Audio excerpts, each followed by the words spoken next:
Okushaba kwa Sunday yabe kubanza umwaka gw'2026 akanisa All Saints umurimo rwamarara kwa ibimbramo omurisa Venerable Reverend Patrick Atire yahweroho abantu barisa omunabo balga California, United States of America.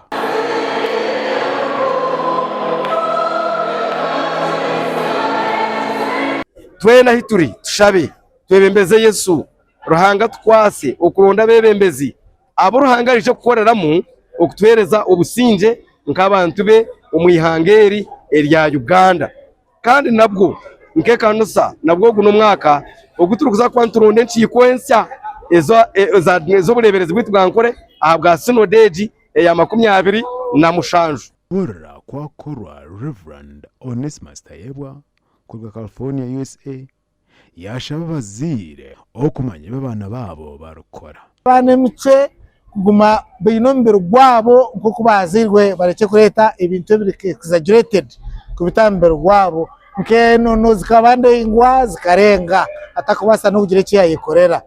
ningo umuntu akagira ishoke akarihindura okwari kwenda kubona akagira iminwa akagikora nko kwari kwenda kubona akagenda keja yayendera akagenda nko kwari kwenda omuntu kutina bazeyire akabata mu kitindi saka Bible kwerugabo ubutumwa abanyegwerizo bwana bugira gutugara cyaha buteka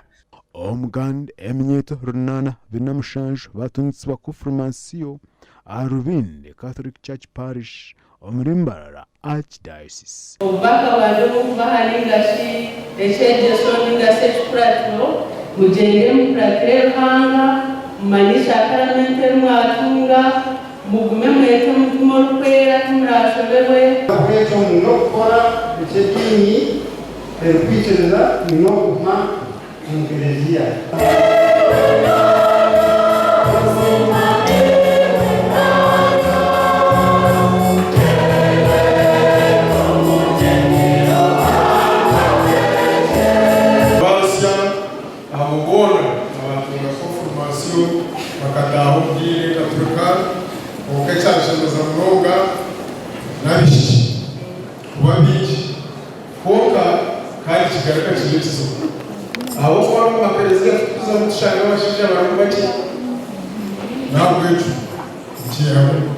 omukuru gwabembramo Vicar General Father Severus Ndugwa Kerezianto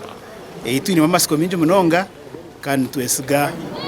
ngo mutumo rukwerogo abo batunga naje kubahamya nabamurikira nibarebe bishikire kandi babikuratira mbahika businguzi omumagara gomisho Our TV West ndisenyomo Gideon na Fred Anyene.